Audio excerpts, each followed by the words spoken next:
I dragged my suitcase through yet another airport, marveling at the fact that the cheap Christmas decorations in this one resembled the ones at the other two airports I'd seen this week. For some reason, some genius decided that blasting Christmas songs over the airport's sound system was a good idea. Just hearing that Britney Spears whining to Santa about her Christmas wish only seemed to depress me even more. One of the wheels on my suitcase was either stuck or just not rolling, so I was doing more dragging than rolling it. I checked in at the counter and found that my flight would be taking off on time. That was amazing and the best news of the week, which only served to show how terrible my life is. This isn't the way my life was supposed to be going. I'm pushing 40, stuck in a job that's going nowhere, involuntarily divorced, and on the edge of depression. I haven't been on a date in 2 months, unless you count those 2 nights last week when I fell asleep in front of the TV with my cat. I really think they should count because it is a male cat. That makes him a member of the opposite sex.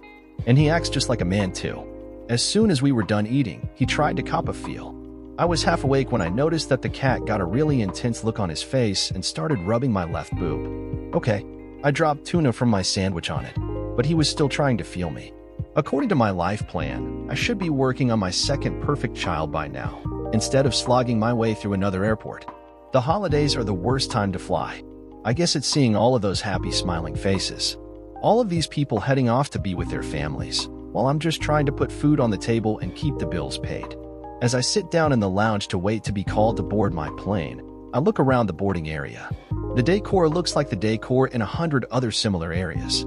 I've been doing this for so long that all airports and hotels look the same to me. I spot him out of the corner of my eye as I reach for my purse to get my phone. A guy, a few years younger than I am, smiles as he approaches me. He's probably about 35. I wish I grabbed my compact instead of the phone so I could make sure my makeup isn't smudged. But shit, he's the one smiling at me. If he didn't like what he saw, he wouldn't be grinning. Well, maybe he would if he was trying to sell me something. I sit up straight and look at him as he approaches. He isn't bad looking. His hair is a light blonde. I prefer dark hair on men, but I can't afford to be choosy. Actually, until he lit up when he looked at me, I'd begun to think that I was too far over the hill. He slows down a bit as he gets closer to me, so I smile. I don't give him my full 1000-megawatt smile because I don't want him to think I'm desperate or a professional. I just give him the friendly version. Hi, I say cheerfully as he gets within speaking range. He looks at me strangely and walks right by me. As my shock wears off, I notice that his smile and the way his face lit up weren't for me at all. Did you miss me? He asks the woman standing just behind me. She replies cheerfully. Who was that woman who spoke to you? She asks. The hell if I know, he shrugs. Just some weird old airport woman, I guess. Let's go home so I can show you how much I missed you. I can't wait, she gushes. We might not make it all the way home. As the happy couple saunters away from me, I can't help but grit my teeth. I hate that witch. Then I realized that it was just my jealousy coming to the forefront of my consciousness. She was basking in and enjoying the fact that she had a man who loved her. He loved her so much that being away from her made him long to be with her again. They'd go home and try to screw each other's brains out. But there would be more to it than that. Their union would be one of joy and sharing. They would literally open themselves to each other and share their souls. It would be so much more than just two healthy beings slapping against each other until they released fluids. That kind of thing was very special. So maybe I was jealous of the witch, but I didn't really hate her. In fact, I used to be her, and that's the problem. I knew intimately what she had, and I'd give anything to get that back. The thing that almost made me cross that border into hating her was the fact that, unlike me, she was smart enough to know what she had and treasure it. After they left, I looked around at the other passengers in the boarding area. A couple of them looked at me sheepishly. They'd probably seen my embarrassing little drama as it unfolded. Well, I was really glad that my embarrassment and my very human mistake could bring some happiness or some entertainment to their lives. Other than seeing me embarrass myself, I was sure that none of them would have given me a second look. I guess that I was nearing the age when women develop their special powers. Apparently mine were kicking in early. Women over 40, unless they're extremely beautiful, well-built, or rich, all get the power of invisibility. The only ones immune to our powers are our families. Everyone else can look right at us and simply not see us. Once we get that old, young men don't consider us sex objects, and since they think about sex most of the time, we don't exist. Young women don't want to be like us, so we don't exist in their world either. Men our age all want younger women, and we don't want men who are too much older than us. The funny thing is that if given the choice, The men who are older than us would mostly pick younger women too, if they could get them. The boarding area fills up quickly as the time for the flight to depart gets closer. I pull my briefcase and purse closer to me as the seating area becomes more congested. I wonder about my family for perhaps the fourth time this week. What happened to us? After my parents died, we seemed to lose track of each other. I have a brother and a sister out there somewhere. I don't know their phone numbers or even where they live. Okay, that isn't totally true.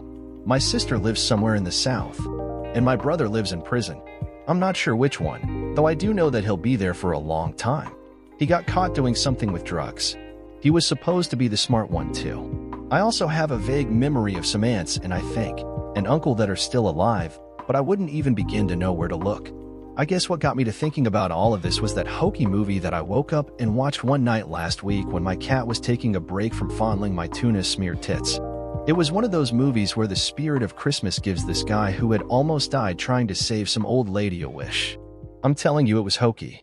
I know that most of you are thinking that the guy asked for $1 gazillion, right? Not a million, not a billion, $1 gazillion, right? Enough money to buy your own country and buy enough people to live in your country too. But nope, the guy only wanted one thing. Stop me if you've seen this movie. All he wanted was to have a nice Christmas with his family, one more time. Like me, his family was scattered all over everywhere. They had their own lives and careers and kids and all of that real-life normal shit. Over the years, they drifted apart and become strangers.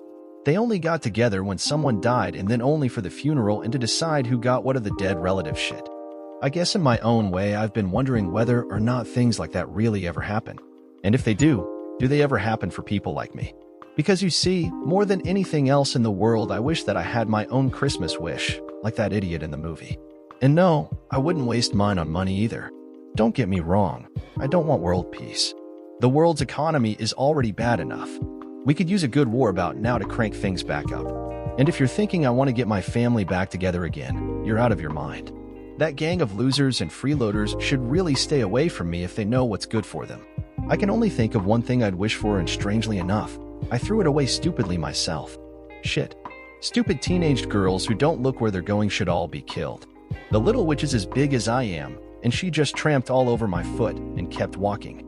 Holy shit, she's bigger than I am. Was my bum that big when I was her age? And the little witch didn't have the manners to even apologize. She just walked right by showing her friend a poster of some little girl she bought at the gift shop. Who the hell is Justine Bieber? Oh, it's Justin Bieber and he's a guy. I remember him now. We had another version of him about 3 or 4 years ago. Yep, only then his name was Jesse McCarthy. Shit, at least Jesse had a hit. What was the name of that song? Oh yeah, it was called How Do You Sleep? I played that song over and over again a while ago. It helped to take the edge off of my problem.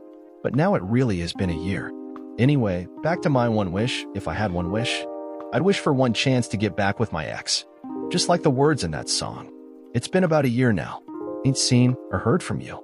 I've been missing you crazy. How do you sleep? I wondered all kinds of things about Jared. I wondered if he ever thought about me. I wondered if he missed me. I wondered if he had any regrets about the way he just threw our marriage away. If he had it to do all over again, would he have given me a second chance? Statistics say that most people are miserable after a divorce. I know that I am. But they say that even the people who wanted the divorces are unhappy. 8 out of 10 of the people who go through a divorce say that if they had to do it again, they'd work harder to save their marriages. I wondered if Jared felt like that. More than anything else, I miss him at night and in the morning when I first wake up. I'm not just talking about sex, although the sex with Jared was amazing.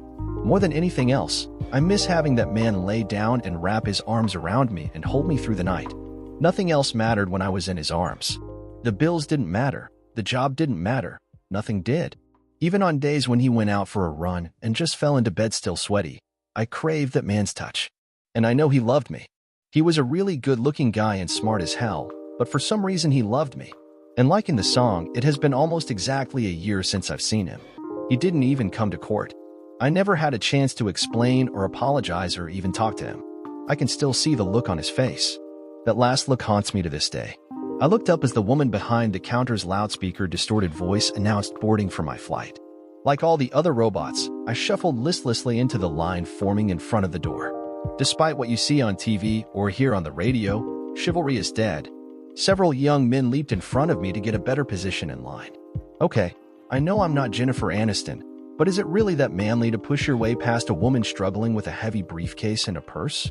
And if you do manage to get in line ahead of her, what do you get? The plane won't take off until all of the passengers have boarded. If you're traveling coach or economy, you won't get upgraded because you got on the plane first. They should have a special award for douchebags like that. Let's call it the DB Trophy. It can be the Heisman Trophy for douchebags, dickheads, and a-holes worldwide. I can see it now. We'll have a ceremony on ESPN or Fox. The announcer will say, and for knocking down a 40-year-old woman dragging her luggage through an airport boarding line, the award goes to. Insert the name of dickhead here. Maybe I was just cranky at the thought of spending another holiday season alone. I really shouldn't let things like this bother me. It never used to when I was married. All I thought about back then was getting back home to Jared. Of course, I traveled a lot less than 2. I only went on the road if it was absolutely necessary. Now that I'm divorced, I have no reason to stay home and be depressed, so I travel more. Then again, maybe since I'm traveling so much, I get more exposure to the douchebags. As I settled into my place in line, I saw one of those exceptions. One of those guys who give us hope. There was a guy up about 8 places in line ahead of me who'd gotten there because he was standing near the door when it opened. He pulled a woman who was even older than me into line ahead of him. When the young douchebag behind him started to make a fuss about it, the guy turned and glared at him. The young douchebag was so shocked that he just shut up. I think that I was more shocked than the douchebag was. I felt the weirdest tingling going from my feet all the way up the back of my neck. The man who'd stood up to the douchebags was a medium-sized guy. He wasn't big by any stretch of the imagination, but not small either. He had brown hair that seemed to have a nice shine to it. His eyes were soft and brown as well. This couldn't be considered love at first sight since it wasn't the first time I'd seen him. I'd seen him hundreds, make that thousands of times, both physically and in my dreams. It appeared for some strange reason that the spirit of Christmas had heard my whining and responded. My Xmas wish was coming true. The man who'd stood up to the douchebag was my ex-husband, Jared. It was surreal, standing only a few feet away from him. On one hand, I wanted to rush over to him and hug the living shit out of him. I wanted to tell him that our year apart was over and we could get back together again and both of our lives would be better. I wanted to tell him that I understood what I'd done and I learned from it. Not only had I learned from it, but I'd suffered from it, and I'd do anything I had to do to make sure that it never happened again. On the other hand, I needed to be smarter than that. I had to look at this logically. I needed to assess the situation and not just go in half-cocked. There was bound to be some anger or resentment on his part. He might not be ready to see or speak to me yet. Looking at him, I can see that he wasn't the same old Jared. But shit, I wasn't the same old Audrey. He was thinner. I'm not sure that was a good thing. He wasn't overweight to begin with. I guess we both handled the depression in different ways. I spent a lot of my time lying around eating chocolate, so maybe I gained 2 or 14 pounds. And maybe my bum had spread a bit and my gut isn't quite as tight as it used to be. It was never that tight to begin with. But I hadn't gone so far that a few weeks of dieting and getting more exercise couldn't reverse the damage. Jared's depression probably had him skipping meals because he was just too tired or just didn't feel like cooking. But it wasn't just that he was thinner, he seemed to have a different mindset as well. He used to be so focused and so energetic. But now, he seemed to be more in control of both himself and his surroundings. He seemed to have matured. At the same time, he lost something. Maybe it was his innocence. I guess that I was probably to blame for that. He trusted me and loved me completely, and I'd simply been unworthy of that trust. My heart was beating like a drum. Just being this close to him again had my mind running through all types of possibilities. It had to be the spirit of Christmas. It had been just over a year, and I hadn't seen or even heard about him from anyone. And now, out of nowhere, he pops up.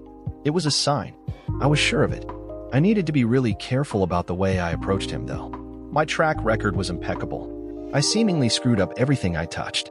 My life and my marriage were proof of that. I knew, Xmas wish or not, I'd only have one shot at this. As the line started moving and we boarded the plane, luck seemed to be on my side. The flight attendants seemed to be seating everyone according to their tickets. Jared was in business class like I was. And luckily for me, the douchebag and his friends, as well as the old lady, were all in economy. Jared seemed to also be traveling alone, which gave me another edge.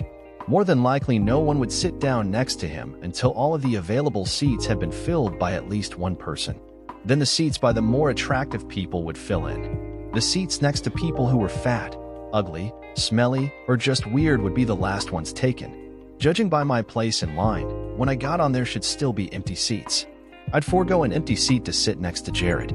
As I got on the plane, I noticed the two female flight attendants looking at Jared and then at each other and nodding. As I started down the aisle, just as I got ready to dive into the seat next to Jared, the 350-pound behemoth 3 passengers ahead of me sat down next to Jared. I was crushed. I didn't know what to do. I sat down across the aisle from the budding Buddha and stewed. I was pissed beyond belief. Why the hell would this fat a-hole want to destroy my Xmas wish by sitting down next to my husband? Was this guy gay or something? I couldn't believe that the spirit of Christmas had set me up like that just to dash my hopes. Somewhere up in the clouds, the spirit of Christmas was probably laughing off at me. Then things got even worse. A young woman walked down the aisle. Even I noticed her as she got on the plane. She had the long blonde hair and big giant eyes and the big everything else. Big obviously fake boobs, a small high-pitched voice, and a habit of laughing at things that weren't remotely funny if the person who said them was male. Even the flight attendants grimaced when the witch got on the plane. As she walked down the aisle, I noticed that the giant next to Jared had his tongue out and he was drooling. I smiled at him. He looked embarrassed that he'd been caught perving on her. "I'm surprised that you're not following her," I said. He just shrugged his shoulders and looked at me sheepishly. "Seriously," I said. "Her name is Tina and she likes big teddy bear type guys." His neck jerked around in her direction so fast I thought his head was about to pop off. I have never seen a guy that big move that fast. If the players on the Lions' defensive line could move that quickly, no quarterback in the NFL would be safe. He ran his fat bum to the back of the plane and plopped down in the seat next to Barbie so quickly it looked like he was jet-propelled. I don't think his feet touched the floor more than twice in that whole distance. Boy, would he be pissed when he found out that I didn't know anything about that bimbo. I quietly settled into the seat next to my ex-husband. He had his head tilted back and his eyes closed. I don't think he'd recognized me yet. Either that or he just hadn't seen me. I was sure that over the course of a 3-hour flight we'd have a chance to talk. All of the seats around us filled in, and I found myself smiling. Not only did I smile because my Christmas wish was on track, but I smiled because with all of the seats filled, he couldn't escape. He looked up as the flight attendants gave their usual safety procedure lecture and went over the way we were expected to conduct ourselves while on the plane. Finally, they locked the door and the plane began to taxi forward. Jared released a big breath of air. "Do I need to hold your hand?" I asked. "Are you still nervous about takeoffs and landings?" His head turned towards me and our eyes met. In that fraction of a second, I saw him go through recognition, anger, and finally resignation. "I'm fine," he said. Then he pulled out a magazine and busied himself reading it. It had been a big step. He now knew that I was there and sitting right next to him. He hadn't cursed at me or tried to get one of the flight attendants to change seats. The giant silver beer can with wings that we were sitting on gained speed and gradually lifted its bulk into the air. Even after all of the flights I've been on, I'm still astonished that something that big can propel itself through the air. The instance where we stop rolling and start flying is one of the most amazing things in the world to me. This plane, like all the others I've been on, made the transition as effortlessly as possible. We gained altitude and then executed a long sweeping bank to align ourselves in the direction of our course. The captain said a few words over the intercom that I was simply not paying attention to. The flight attendants walked up and down the aisles greeting everyone and answering questions. We hadn't been in the air for a full 2 minutes yet, and those Fimbits were already annoying me. It took every bit of my self-control not to scream at them for being so goddamn cheerful. Jared, on the other hand, found his magazine mesmerizing. In fact, he hadn't looked up from it even once. "Can we talk?" I said out of the blue. His brown eyes looked up from his magazine at me. They scanned my face as if looking for something. Whatever he wanted to see there, I hoped to God that he'd find it. "What would be the point?" he asked. His voice was masked by neutrality. I had no idea of how he felt about talking to me. He could have been seething with anger, wincing in pain, or simply totally disinterested. I just couldn't tell. "Jer, we never got a chance to talk. Afterwards. I never got the chance to apologize or explain. I didn't get a chance to say anything to you. We never got any form of closure. My shrink says that after a traumatic experience, both parties are in a kind of limbo until they get a chance to come face to face and express their feelings or their viewpoints on the incident to the other concerned party." He looked at me as if he didn't understand what I was saying. His look had no anger in it, only curiosity. He wasn't trying to hurt me. It was as if he simply couldn't comprehend why I'd want to talk to him or why he'd be interested in listening. "Interesting," he said. Then he turned back to his magazine. Jared always did have a way of frustrating me. In this case, he wasn't holding a conversation with me. I'd imagined this moment thousands of times over the last year. There were so many things that I wanted to say to him. I practiced answering any and all questions that I was sure he'd ask. I had responses to all of them, and I even had answers to his responses to my questions. As usual, Jared wasn't doing what I'd expected. He not only wasn't having a conversation with me, he wasn't refusing to speak to me either. I'd been ready for him to refuse to speak to me. I had a whole speech or 3 prepared for handling that. 2 of them included starting out with things that were outright lies just to draw him into the conversations. But Jared, with his refusing to speak, yet not actually speaking, avoided them all. He was so different from everyone I'd ever met. He was smart. He was sexy, and he danced to the beat of a drummer that seemingly only he could hear. At the same time, if he liked you, he had no problems drawing you into his world and allowing you to hear that drummer and jiggle just a little bit to his unusual rhythm right along with him. Hell, I missed that drummer. When we first got together, both of us were out of college and deep into our 20s. We'd both started our careers and were both between relationships. I met him through a friend of a friend. She liked him too, but he had simply never noticed her. Guys always talk about how much they hate being locked in the friend zone. I think that we women don't know it, but sometimes guys make a move on us that is totally inappropriate on purpose. They do this because they want to break out of the friend zone. The friend zone is hell to a guy. It means that he can do everything in the world for us, but we're still never going to screw him. We treat the guys in the friend zone like they're girlfriends who just happen to have tools swinging between their legs. We can meet and totally hate other guys. We can think those guys are total a-holes. But those a-holes are still more likely to screw us than the guys in the friend zone are. So sometimes those friend zone guys will grab your bum or your tits, knowing that they're destroying the friendship with us just to get out of the friend zone. To them, it's better to be an a-hole that may someday get laid than to be stuck having to listen to the details of every bad date a woman has been on without the slightest chance of ever screwing her. Anyway, Connie was in Jared's friend zone. She would stop over to watch football with him, even though she didn't know a thing about it. While she was in his apartment, she'd accidentally spill beer all over herself and have to change into something of his. She told me once she wore one of his t-shirts with nothing on under it for a whole game, and he simply didn't make a move. It was very demoralizing for her. She knew he wasn't gay, and yet there she was sitting only inches away from him, but Jared didn't notice. Things like that are hard on a girl's ego. So she decided to fight fire with fire. She pretended that she wasn't interested in him either. She even went as far as to suggest other women that he might be interested in. She wasn't stupid enough to suggest anyone who was more attractive than she was, or anyone she thought he might like better, which was where I came in. She brought me over to a party she was hosting and introduced me to him. It was a screwed up situation, because I really wanted to help her out. But the problem was the first time I laid eyes on him, I wanted him. At that time, I was 26 years old and working as a secretary. I dated frequently but hadn't found anyone really serious. I wasn't a prude, but I insisted that my dates had to take the time to get to know me before we got physical. After we talked and I heard Jared's side of the story, I realized that he was even worse than I was. He simply didn't sleep with women that he didn't really sense a connection with. If he couldn't imagine himself married to you, he simply wouldn't sleep with you. Apparently, we both passed each other's standards because less than 2 hours after we met, Jared's tool was in me as far as he could get it. My legs were so far apart trying to pull him in me even further that I expected my hips to pop out of their sockets at any second. It felt so good that I just didn't care. I lost Connie as a friend, of course, but shit, it was all her own fault anyway. In a way, Connie had insulted me. She'd only introduced me to Jared because she thought that she was prettier than I was. She also thought that she was built better than I was, and she thought that I had no chance with him. It was her loss and her fault. I still laugh sometimes thinking about how she must have felt after introducing us at that party, only to see the two of us leave shortly thereafter.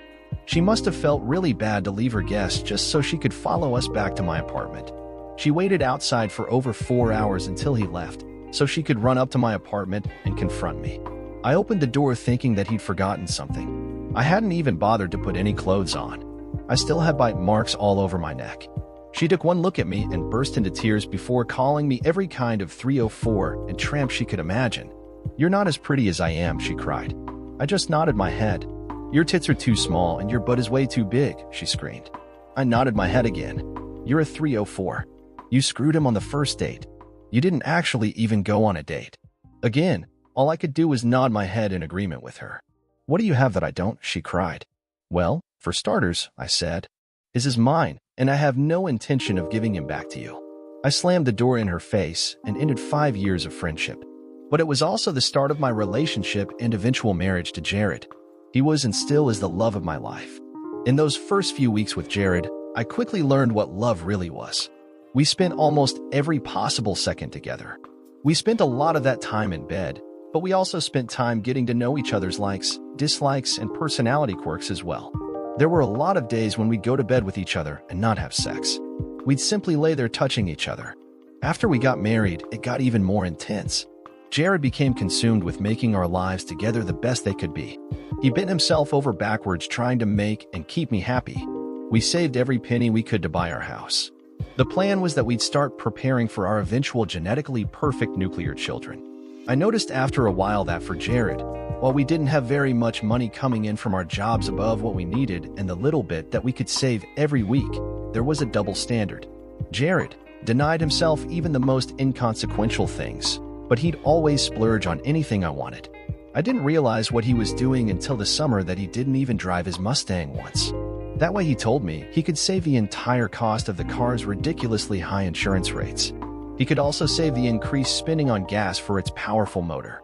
I walked away from him shaking my head when I realized that only the week before he'd taken me out to dinner at a very expensive restaurant that I wanted to try, and he'd bought me 3 new outfits that I had to admit I didn't really need.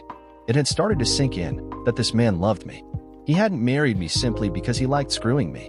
He really wanted me to be with him for the rest of his life. He was going to be more to me than the daddy figure to my kids. Jared was the missing piece of my soul. I applied for and got a position at work in the sales trainee program. After 6 months, I was a full-fledged salesperson. I had and fought for accounts and everything. I did notice that my sales weren't nearly as high as some of the guys. I thought it was long-term relationships with their customers or other factors like that. I listened to some of the older salesmen sometimes. I noticed that they all had ways of sweetening their deals. Some of them invited their customers to parties or barbecues. Others played golf or invited their customers to go gambling. But all of those guys got the best accounts and the highest sales numbers and the best bonuses. I guess it was about 4 years ago. I'd been a salesperson for about 3 years. One of my best customers was Mick Fleetwood. Mick had been one of my first accounts, but he still only gave me small sales. He sometimes called some of the other salespeople for his bigger sales, even though technically he was my account. Mick was 68 years old and his health was bad. His wife had died a couple of years before that, and I'd gone to her funeral. I thought that we had the kind of relationship where I could ask him anything, so I did. I asked him why he gave me all of his regular day-to-day small-order business, but deferred his big machinery sales to John McVie or even Lindsey Buckingham. He told me that those guys had a way of sweetening the deals for him. It turned out that those guys were getting the randy old sex workers. I was desperate for a bonus, so I could stay in the sales force. I really needed to do my part to help Jared save for our house. So I slept with Mick. I really didn't consider it sex. He was 68 years old. Even with Viagra, he could only keep it up for about 10 minutes. There was also the fact that no man alive could compete with Jared when it came to sex. We were just so perfectly matched. We fit so well together, and I loved him so much. You simply couldn't compare him to anything else. After a couple of bonuses, the extra income really helped us. After a while, we bought our house and actually seemed to be doing well. Jared had gotten a couple of promotions at work and was now bringing in a lot more money. We traded in his Mustang on a newer and better Mustang. I got a new car as well. We still saved money, but it was more like a rainy day fund. Finally, we began to talk about me giving up my job so we could start having kids. We figured that I'd finish out the year and then give my notice early on in the next year. I was in Chicago having dinner with one of my biggest customers. I wanted to go out on a high note. I wanted to win the highest sales award for that quarter. I'd come close several times before, but neither I nor any female salesperson in the company had ever won it. After dinner, I retired to my room in the hotel with the customer. I was lying there imagining that the 60-year-old guy humping away at me was Jared and we were making a baby. "Come on, baby, give me the juice. Make me a mommy," I said. The old creep on me was out of breath and really didn't give a shit what I said, as long as he got some. I could have called him Jared and he wouldn't have blinked. That was the way I got through the sex. I just closed my eyes and imagined it was Jared. Of course, it never felt as good as it did with Jared, but your mind can work wonders. Only that last time, something told me to open my eyes. I did, and my world ended. As my eyes focused, I noticed Jared standing there in the open doorway with several of my colleagues and my boss. He had tears running down his cheeks. I tried to push Harvey off of me. He was partially deaf and didn't realize what was going on. "No," I screamed. "Goodbye, Audrey," said Jared. "I loved you." Even as he turned and walked away, I was pulling myself out from under Harvey's bulk.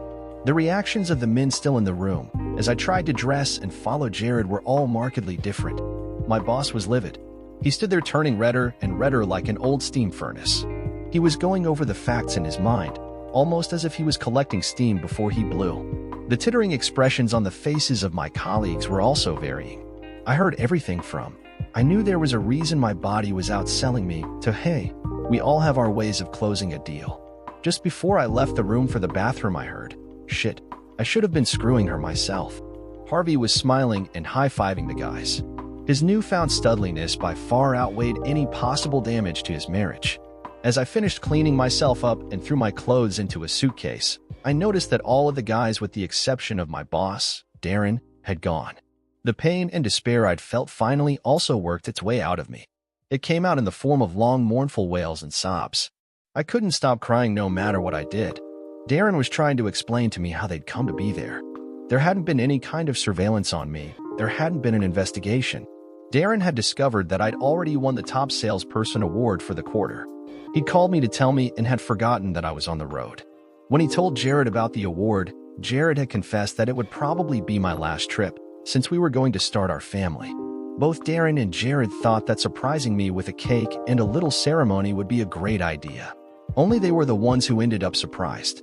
He told me that I should probably give Jared some time to get over his shock before I started trying to talk to him. Darren had been married and divorced 3 times. Wife number 4 seemed like she'd be the one to stick. He'd been through and seen it all. He'd even been through this once. He tried to explain to me what Jared was feeling or something like it, since every person was different. He told me that tomorrow would be soon enough to try to talk to Jared. He told me to get my story straight and be prepared to be humiliated and to take a lot of shit. He told me that it would probably take some time, but that Jared and I loved each other, so he thought that if we fought hard, we could make it. He also told me that I was fired. As soon as I was done packing, I checked out and headed for the airport. My flight wasn't scheduled to leave until the next afternoon. I'd missed the last flight out that day by less than a half hour. Unfortunately, Jared had been on it. When I got back to the hotel, Harvey was sitting and drinking with the guys. I didn't go over to them. I stayed in my room crying and trying to call Jared. He never answered or returned any of my calls. My staying away from the guys didn't stop them from trying to come up to my room, though. I was no longer a colleague in their eyes. I was merely a 304.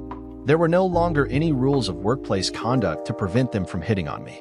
When I flew out the next day, I'd spent the entire night preparing for my confrontation with Jared. I was prepared to get down on one knee and kiss his bum or whatever else he wanted me to do. I expected him to have changed the locks and changed the garage codes. I tried to get into the garage first. My remote worked on the first try. I knew then that, as angry as he probably was, it wasn't a deal breaker if he still allowed me access to the garage where his precious Mustang was stored for the winter. As the garage opened, my despair deepened. Jared's Mustang was not only gone, in the middle of winter with snow on the ground, which was unheard of. My car was in the garage. A lot of you won't understand what that means. Jared's car had not only never seen snow, it had never seen rain. Jared only drove that car in the summer on absolutely dry days. The underside of that car and all the rest of it was still showroom new. The car had never been washed in a car wash. He lovingly washed the car every 3rd day, all summer no matter what. It slept all winter in a heated garage, and he still washed it to keep dust off of it, even though it was covered. There was only one meaning for this message: he'd left me. Jared was gone, and he wasn't coming back. I fell down crying in the garage all over again. As I sat there crying, a UPS truck pulled up in front of the house. The driver got down and gave me a big package. It wasn't very heavy. I signed for the package, and the driver gave me a cheerful "Merry Christmas" and left. I knew what was in the box. It was one of Jared's Christmas presents. I bought him a suede and leather jacket with Mustang emblems all over it, so he could remember the stupid car even when he couldn't drive it. I noticed a lot of junk piled up in front of the house. I overlooked it as I went to the door and tried my key. It still worked, of course. I didn't know what to expect when I walked into the house. I guess I thought that maybe Jared would have gone crazy and damaged a lot of our belongings and messed up the house. I knew that things could be replaced, so I was prepared. But Jared had changed the house in a way that I never expected. There wasn't a single thing out of place. Unlike the usual situation when I traveled, this time the house was as neat as a pin. As I walked through room after room, I noticed that he hadn't taken anything, or at least not much. All of his clothes were gone and most of his tools. He'd taken every picture of himself, and all of the ones of the two of us he'd simply cut himself out of and replaced them in the frames. If I'd expected to burn off some nervous energy cleaning while I waited for him to contact me, I was disappointed because there was nothing for me to do. It took me a while to figure out what Jared had done. He literally destroyed our home without attempting to do any damage at all. He turned our home into just another house by simply taking all of the love out of it. As I looked around that house, instead of seeing all of the wonderful memories we built there and all of the hopes and dreams we still had of things we wanted to do there, I now saw only a big empty box to keep all of my shit in. Finally, after what seemed like forever squared, the phone rang. It was Mary, our next-door neighbor. She said she'd seen lights in the house and figured that I was home. I'd known Mary for years. We met her and her husband on the day we moved in. I figured I'd let her know that Jared had left me. Maybe she'd come over to make me some coffee and console me. She'd actually called to uninvite me to the party they were having this Saturday for Christmas Eve. She called me a few choice names and told me that I deserved whatever happened to me. Obviously, she'd spoken to Jared. Surprisingly, he'd asked her to look out for me and told her that I'd need a friend. I fell asleep on the couch after drinking far too much liquor. I woke up the next morning with a hell of hangover. I hadn't seen or heard from Jared in over 36 hours, and I was going crazy. I wonder why he hadn't called to curse at me and call me names. Didn't he want to yell at me, or at least ask me why? Later that evening, the doorbell rang. I leaped up from the couch and ran to the door. As I opened it, I noticed that there was a bored-looking girl there on the porch. She was chewing gum, and she looked at a list. She read my name off of the list. When I confirmed my identity, the little witch said, "Merry Christmas.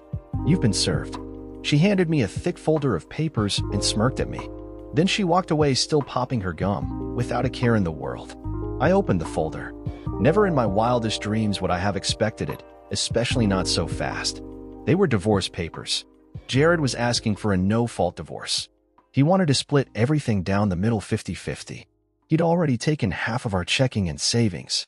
He was liquefying our investments and would send me a check soon. He'd also removed himself from my 401k plan and sent me the papers so he could remove me from his. He generously filed a quit claim to our house and was giving it to me. He kept his car and his Jeep. I kept my car. If I signed off on it, the divorce would be final in 60 days. There was no way in hell I'd give him up. I intended to get a lawyer and demand my day in court. I wanted to fight for my marriage with every breath I had left. I wouldn't let Jared get out of my life without me having tried my goddamnedest to keep him. It took 75 days in the end, instead of 60. You're expecting to hear that I fought for and got a meeting with him or counseling, right? None of that happened. Even my lawyer admitted that Jared had been way beyond fair. By rights, he should have made me sell the house and split the proceeds with him. I think, in a way, giving me the house was Jared's way of making me suffer even more by forcing me to remember all of the plans we'd made for our lives. I sat there alone in that house, and it was torture. Everything I saw reminded me of what I'd lost. Jared is also one of those people whose absence is felt by everyone he knew. So my neighbors wasted very little time in letting me know how they felt. Less than a week after Jared had gone, I started to feel like I was a tiny island in the middle of a huge lake. I was totally isolated among people who I once thought were my friends. There was also the fact that I couldn't really swing our mortgage without him, and I'd have taken a bath trying to refinance it. So I ended up selling it anyway, and for a lot less than it was worth. I got another job and started trying to work my way back up the food chain. The problem is that it's really hard to find motivation when you just don't give a shit. The new job was also in sales. For the first few months, I really didn't try very hard, so I made hardly any money. I noticed that I was going through my savings at an alarming rate. The cost of my therapy sessions was also killing my bottom line. My new job had no provision for employee pensions, so I really needed to stop bleeding money from my savings account. The therapy was no help. I already knew where I'd gone wrong. I already knew what I'd lost. I'd actually lost a piece of myself. I'd given up a piece of my soul, and only by getting it back would I ever be whole again. So now it's a year later. I'm fatter, less attractive, and more depressed. I made a wish, and it appears to be coming true, but I guess I'm going to have to work for it a little bit. I don't mind though, because all I wished for was a chance. Jared is sitting next to me. He's like a life preserver in the middle of a very rough sea, and I'm a drowning woman. There's no way I'm going to let him get away again.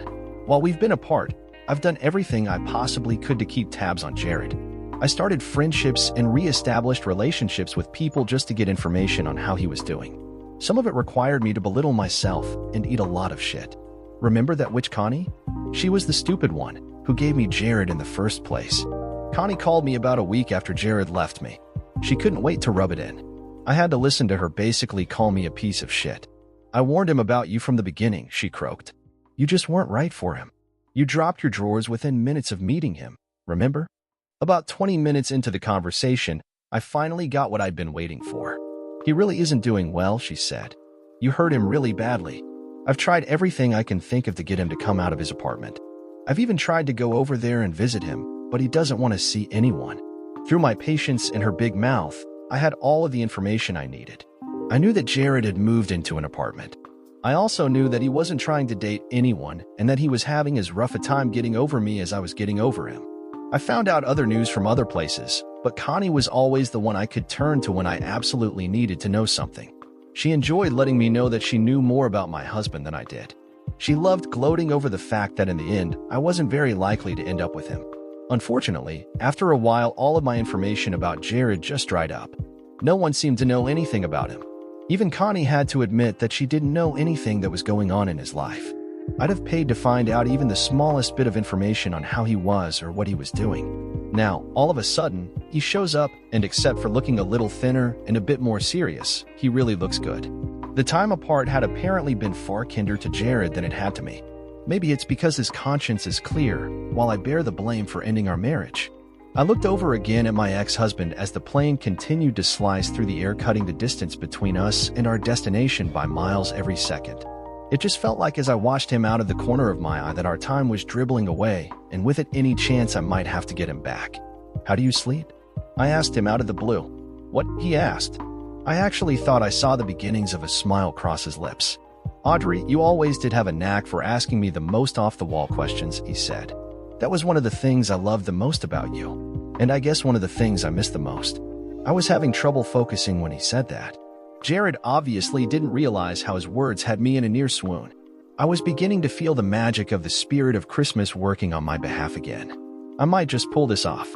He turned in his seat and actually looked at me. His smile just lit up my entire world. Things were going so well until one of those little plastic flight attendants came into the picture. She asked him if he wanted something to drink. Okay, I know you guys are thinking that I'm blowing this out proportion, but I'm not. That which was tool blocking. Why do I think that? Let me give you the situation. Jared and I are both flying business class. We both get the same benefits and amenities. She walks up and leans across me, offering him an unobstructed view of her cleavage to find out if he wanted a drink. Wouldn't the correct procedure be to ask both of us if we wanted a drink? And was it necessary to lean over me and put her titties in his face? The witch also did this long before they even had the drink cart ready to bring around. She saw that Jared and I were talking. She didn't know that we already had a history together. She saw him turn around in his seat and smile at me. She just decided right then and there to shit in my cornflakes. Luckily, it didn't work. Jared just smiled at her and told her he'd wait until the cart came around so he could see what they had. She told him that she'd asked him early in case he wanted something special or something that wasn't on the menu. I asked her if everyone got that opportunity, and she just smiled and left without answering. So tell me, was I overreacting? I guess I never expected to see you again, he said, changing the subject and talking to me as if we'd never been interrupted. But then I never expected any of what happened to happen. It was like getting kicked in the teeth. I guess in a way, it was my fault. You see, when I met you, I thought that my life was set. I never imagined that you and I wouldn't be together forever. I never thought that either, I said. I saw a bit of anger flash across his features and he covered it up well. That was another thing about Jared. I never saw him lose his temper. Not once in all of the time we were together. So even that flash of negative emotion spoke volumes about what he'd been going through to get over me. Jared, I love you so much. It hurts me not to be with you, I said. I feel like a part of my soul is gone. I had to sell the house. I couldn't be there with the ghosts of us constantly reminding me that we were broken. None of our neighbors would speak to me. I became a pariah. I tried therapy, it didn't help. Nothing helped, Jared. It was as if I died and no one told me. I was just wandering around going through the motions of life, without realizing that I was simply no longer alive. As I said this, a single tear rolled down my cheek. I've been trying so hard to keep myself together. I'd really thought that I was all cried out over this, but finally getting to talk about it to someone who really mattered caused all of those old emotions to surface yet again. Jared handed me a handkerchief. Damn him, it wasn't a napkin or a wet wipe or any of those things. It was a very nice, real handkerchief. Where the hell would he get something like that these days? Okay, he said. I understand this from your point of view. We have this chance meeting. We haven't spoken to each other since it happened. So you see this as an opportunity for what? Closure. His eyes scanned my face, and I felt as if every emotion that I'd buried, all of my hopes and dreams were open for him to see. I looked downwards and was rewarded. The floor of the plane was covered in carpet. That was good because if he told me to get down on my knees and beg him, or suck his tool, I'd do it. So, okay, Audrey, we're having this talk. You get to have the closure your therapist told you that you needed. What's in it for me? That was unusual. Jared had never really done anything for his own benefit before. I was beginning to see what I'd done to him. The changes in him were far deeper and yet far more subtle than I'd thought. What do you want, Jared? I asked in a very quiet voice. I hoped against hope that he'd tell me that he wanted me back. Do you know what you did to me? He sneered. As he asked the question, I could tell I'd dredged up memories and emotions that he never wanted to visit again. He buried them so he simply didn't have to deal with them. In order for us to move forward, we were going to have to open that box and take a look at some truly ugly things. I guess I knew that there'd be some anger and some resentment, but I was ready to face them if he was. His voice had been loud enough that the flight attendants both looked in our direction. I could see concern on their faces as they looked at him. The looks that they gave me were far less caring. You were my entire world, he spat. Do you have any idea of how long I searched to find you? Do you have any idea of how special you were to me? Every woman I'd dated before you was always like Connie. All they cared about was what they looked like. The only thing they cared about in men could all be the sum of an equation with 3 variables. It was like a romantic algebra. The first factor is what the guy looks like. The second factor is how much money he makes or has. The third is how big his tool is. You add those 3 up and come up with a score. If a guy is lacking in one, but above average in the other 2, he can still measure up. My mouth dropped open. Not because I was shocked about it, but because he distilled it with such brevity. He'd made it sound so simple and so mercenary, but it was profoundly true. Don't you think it's demeaning to determine a man's worth or his suitability as a mate with just 3 variables? He asked. Even those guys who try to screw every woman they meet have higher standards than that for the women they actually intend to marry. That's one of the reasons that I never went around trying to screw every woman I had access to. I knew that I could never be with someone like Connie. She's cute and all of that, but on a deeper level, we just didn't click. So why would I waste my time on her? When I met you, it was different. I'm not saying that you weren't pretty, because you were, but you had some things that Connie just didn't have. I was attracted to you with my body, but my brain and my heart told me that you were the one. Within a few minutes of meeting you, I just knew it. Hearing this now from him made me want to open the door to the plane and just scream out how happy I was. Of course, if I did that, the plane would depressurize and plummet into the ground, killing all of the passengers, with Jared and myself among them. The only thing that would probably survive intact would be the airbags inflating that flight attendant's boobs. Audrey, Connie gave me so much shit about deciding that you were the one I wanted to be with. She told me for months that you'd do something like what you did. I never believed her. That's one of the reasons that she and I are no longer friends. After what happened between us, she tried to help me get over it. But she really wasn't a friend. All she ever did was try to rub my face in the fact that she'd warned me about you. And she kept trying to convince me that the answer to my problems was to hook up with her. A friend doesn't try to force you to do something you're just not ready for. So Connie and I are no longer friends. Audrey, I was depressed and just beaten down. For a long time, I didn't go out at all. It was over a month before I even went back to work. I was just devastated. I mean, think about it. The woman I loved, the person I thought I shared my life and my soul with, was going out and screwing other guys. I walked in on you screwing a guy old enough to be your grandfather. I closed my eyes and tried to look away from him. He wouldn't let me. He reached out and gently grabbed my face and pulled me back so I was facing him. And Audrey, it hurt me even more to know that you enjoyed it more than you did with me, he said. Both of our minds were laid bare, along with our emotions. I was visibly crying then, and there was wetness in the corners of Jared's eyes as well. Would either of you like a DRI? Flight attendant Barbie began before both of us cut her off. We both shouted at the same time. Our reply was far harsher than we'd meant it to be. Everyone in our vicinity noticed it and looked at us. We'll be landing in about an hour, said the flight attendant as she wheeled her cart to the next set of passengers. In a quieter voice, yet an angrier tone, I spoke to Jared again. What the hell makes you think I liked it better with him? I asked. Jared, you a-hole, there was never anyone better than you. There was never anyone who was even as good. Just what stupid logic are you basing this bullshit on? Audrey, he said quietly. I could see that this was really hard for him. Even after all of this time, he was hurting as much as I was, maybe even more. It was what you said. You were begging him to shoot his juice in you and make you a mommy. You wanted that old, fat creep to get you pregnant instead of me. Jared, have you lost your mind? I asked him. I looked at him thinking he was joking or being facetious. As I looked deep into those beautiful brown eyes, there wasn't a hint of deceit. Jared really believed what he'd heard that day. Jared, whenever I was with those guys, it was never about love or sex. I got all the love I needed and all the sex I needed from you. When I was with them, the only way I could go through with it was to close my eyes and imagine it was you on top of me. So, I was pretending it was you that day. It was the only way to get a reaction out of me. If I didn't, I'd just lay there dry as a bone. It would be like they were screwing a blow-up doll. Having sex with you was so much more than a physical act. None of them could ever come close to it. Jared's face changed again. I don't know why I expected him to be happy after hearing that, but I did. His reaction was anything but happy, though. It was like an explosion of pain. Maybe Jared's emotions were like a bunch of chemicals all placed on shelves in his psyche. My answers to his questions had poured some of those emotions out, and obviously some of those things should never have been allowed to mix. Then why the hell did you do it? He yelled. Jared's shout in the close confines of the plane echoed like a bomb had gone off. Not only the flight attendants, but 2 men at opposite ends of the plane stood up and stared at us. I guess we knew who the air marshals were after that. The flight attendants and one of the men came over to us. Sir, said the man, is there a problem here? Should we arrange to have you switch seats? It's my fault, I said. The man looked at me dubiously. We just need some privacy. We'll keep it down. The man looked at us suspiciously. He's my ex-husband, I said. We haven't spoken to each other since the divorce started. Maybe if we'd had a chance to talk, then things would be different now. I guess he wasn't expecting some of my answers to his questions. I did a terrible thing to him.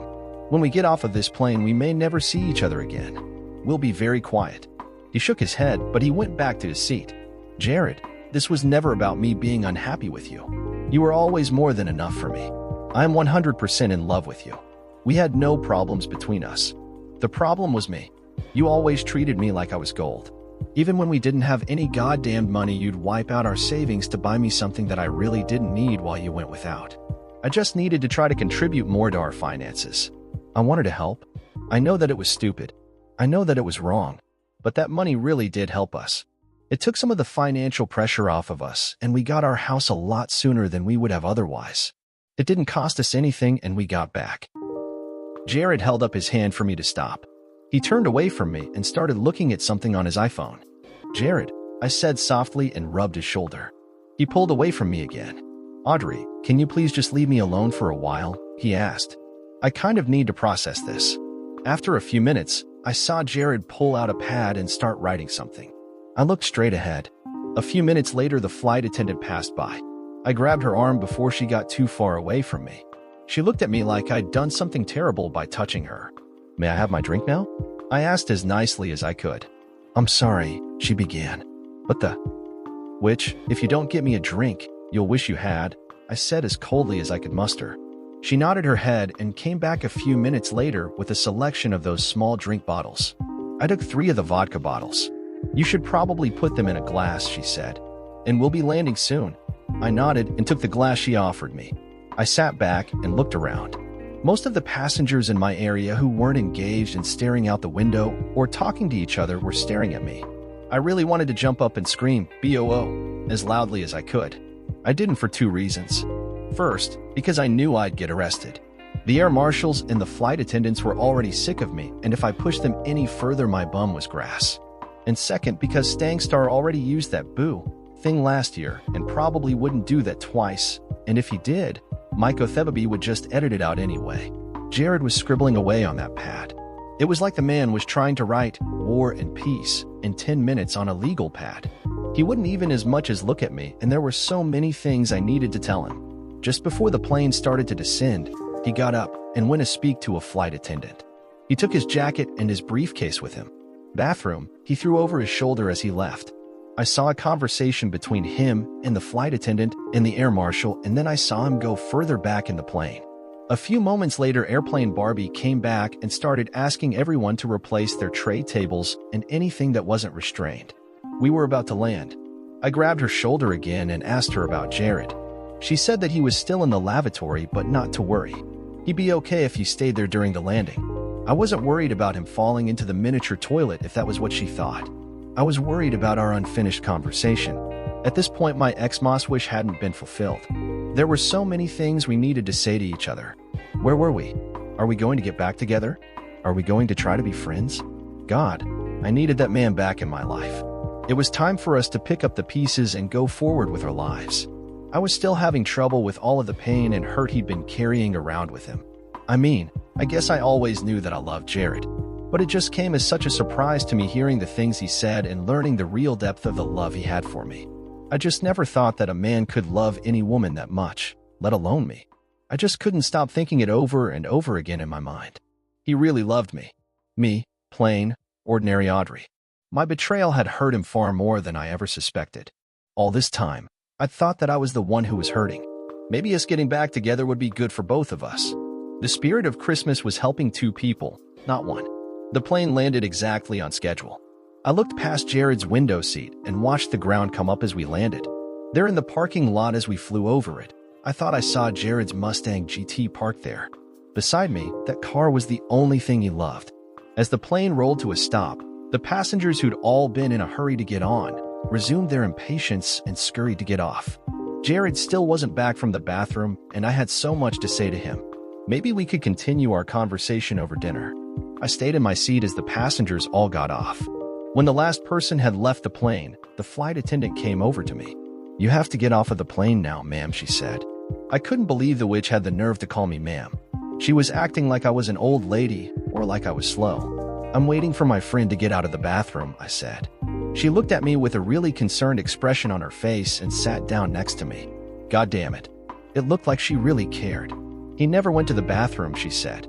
There wasn't an ounce of malice or venom in her tone. She really was trying to be nice. "He asked us to let him go to sit in the back," she continued. "I guess the things you two talked about were very painful for him. He was having trouble not crying. He asked to sit right by the rear door. That's why he took all of his things with him. We'd never have allowed him to take his briefcase and belongings into the lavatory. He was the first person off of the plane. I was crushed. I started crying then. I just couldn't help myself. The flight attendant that I'd called all kinds of names the whole flight hugged me and rubbed my back. She let me cry all over her uniform. She sat there with me while I poured out the whole story of my relationship with Jared and how I cheated on him. She listened to me talk about how he'd found out and left me and how after a whole year apart I still couldn't face life without him. It was profoundly funny how a woman that I thought hated me turned out to be the best friend I had when I needed her the most. I couldn't remember any of those quotes about the kindness of strangers, but I was sure they all applied. Finally, when I got myself together, she smiled at me and told me that there was always tomorrow. After all, he'd never said that he didn't want to ever see me again, and at least we were talking now. I also knew that he still worked in the same place, so I could find him. I realized then that the things we had to work out were far more than we ever could do in one talk. But I had hope that someday we could work them out. As I stood up to leave, she smiled at me again and handed me the envelope she'd been holding. "He told me to give this to you," she said. She gave me a letter. It was in an envelope with the airline's logo on it. I looked at it cautiously. I turned it over in my hands as if seeing it from a different angle might change something. "Hey," she said, as I walked out of the plane. "Have a Merry Christmas. And good luck. Maybe it will be good news. You know how the magic of Christmas works." I smiled back at her and nodded my head. The magic of Christmas was a good thing to consider. As I walked slowly through the airport, I saw one of those electronic signs that look like scoreboards. They give you all kinds of information on anything you'd want to know about your flight. This one was telling me that the luggage was just arriving at baggage claim for my flight. Apparently, the flight had been on time, but the luggage was late coming off the plane. I looked at my watch. Only 7 minutes had passed since the plane landed. If I hurried, I could still catch Jared at the baggage claim. I looked at a map of the airport. I'd flown in and out of this airport dozens of times, so I knew where I had to go. I glanced at the map to see which baggage claim area I needed to go to. I took off running as fast as my slightly flabby legs would carry me. An old man suddenly stopped right in front of me. He bent to look at something in his suitcase. I leaped OJ-like over the startled man and came down heavily on my right foot. It hurt like hell, but I continued. The magic of Christmas may have indeed been active. Something was helping me. As I rounded the last corner only slightly out of breath, I stopped and scanned the large room. Just as my eyes neared the exit, I saw him. I saw him as clear as day. I could even make out the despair on his face. He grabbed one suitcase off of the luggage carousel and turned towards the exit. Just as I drew in breath to shout his name, I saw his expression change. His face in that instant went from very sad to extremely happy. His eyes were focused on the doorway. He dropped the suitcase and opened his arms.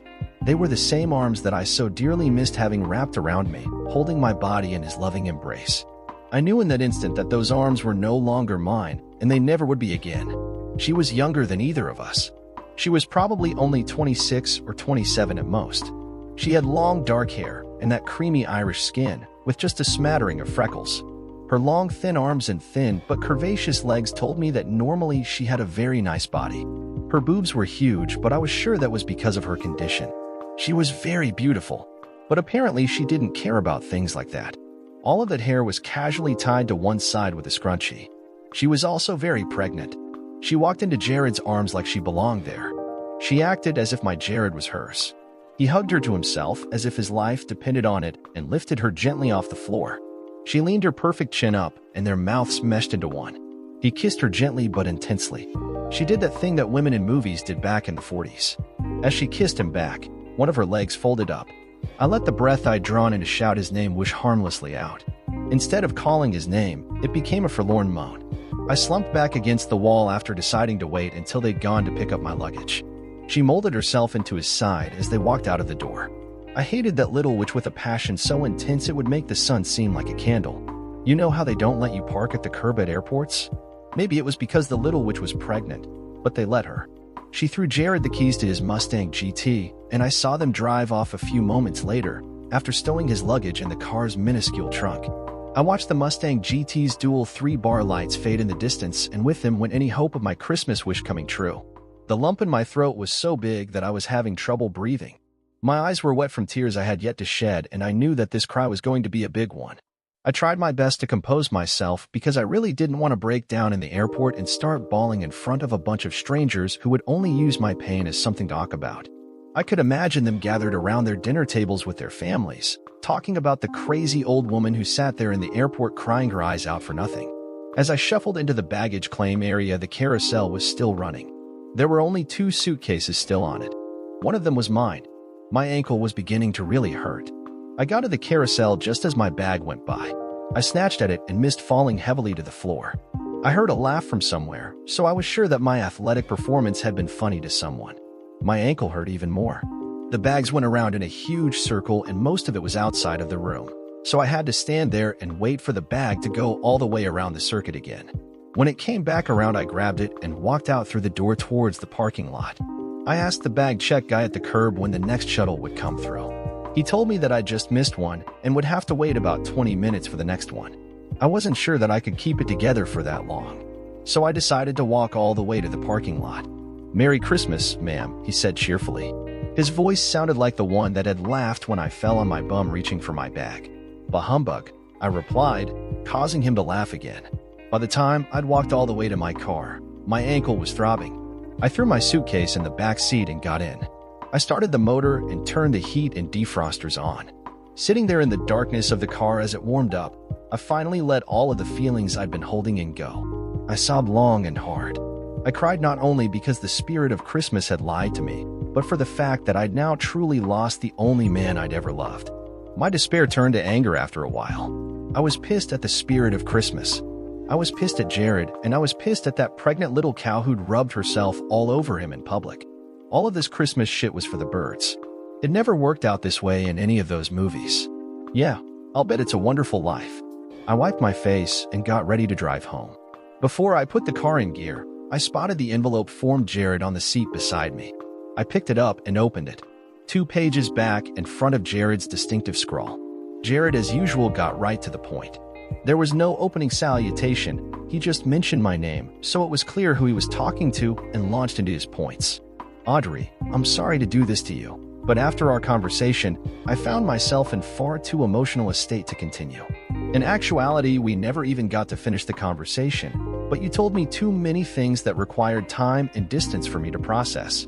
The first thing that you need to understand is that walking away from you was the hardest thing I've ever done in my life. I had no choice though, because what you'd done had left me devastated. I had no idea what I'd done to cause you to stop loving me, but I knew that it had to be an immense mistake for you to go that far. When we parted, I spent weeks in a cocoon of depression and despair, wondering why, among other things, you had never bothered to tell me the areas where I was so inadequate that you needed to seek solace in the arms of a man old enough to be your grandfather.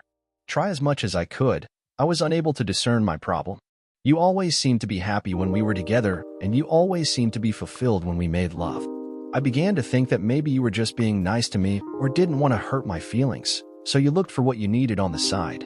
For a long time, I never thought that I should even try to find anyone else. I've always told you that my requirements in a mate were very rigorous and very unique. Look at how long it took me to find you. I always told you that it was like looking through a haystack and trying to find not only a needle, but a golden needle. I never thought that I'd find that again. I need a special type of woman. I need a woman who looks at me not with her eyes, but with her heart. I was very sure that I'd go through the rest of my life alone, constantly reminded of what I'd once had and had lost. Imagine my surprise when I met Corinne. The reaction between us was very much like when I first met you. Of course, I was more cautious with her after what happened with us. But the bottom line is that I really didn't want to go through the rest of my life alone. I'm the kind of man who really is only happy when I have someone to love. As much as I tried to fight off my feelings for Corinne, they simply continued to grow. Within a few weeks, we both knew that we were meant for each other. Audrey, Corinne is not a replacement for you. She's simply another chapter in the book of my life. Her chapter will hopefully last longer than yours did, but it won't be any better or any worse for that matter, just different. Speaking with you today brought back a lot of wonderful memories. I'm sure that had we not parted, we'd have grown old together and done all of the things we dreamed about, and I'd have died a very happy man. But it simply wasn't meant to be. For a long time, I guess I'd forced myself not to even think about our time together or how or why it ended. I never for a second considered that it might not be my fault. Speaking with you today also angered me, because I lost what was, until we parted, the most important thing in my life, for nothing. Audrey, unless you were lying to me today, there was never a reason for you to do what you did. Remember back when we were together and we talked to lots of couples who'd been married for longer than we had. All of them started out struggling just as we were. In their later years, they always looked back favorably on the times they did without. They always loved talking about the times when it was the two of them against the world. As you said, what you did got us our house in a shorter period of time, but it also ended our marriage. Thinking back on it now, I'd much rather have struggled for a few more years and still been together than had you doing what you did and losing you. To be totally truthful, the information you gave me today was a huge weight off of my shoulders. I no longer have to worry about disappointing Corinne the way I thought I'd done you. I'm also more relieved because, Audrey, you couldn't have loved me the way I did you. The whole time that we were together, the thought of being with someone else would have made me sick. It obviously didn't affect you that way, since I now know that the old bastard I caught you with was neither the first nor the only one. In closing, I'd like to begin by answering your original question. On the plane, you asked me, how do I sleep?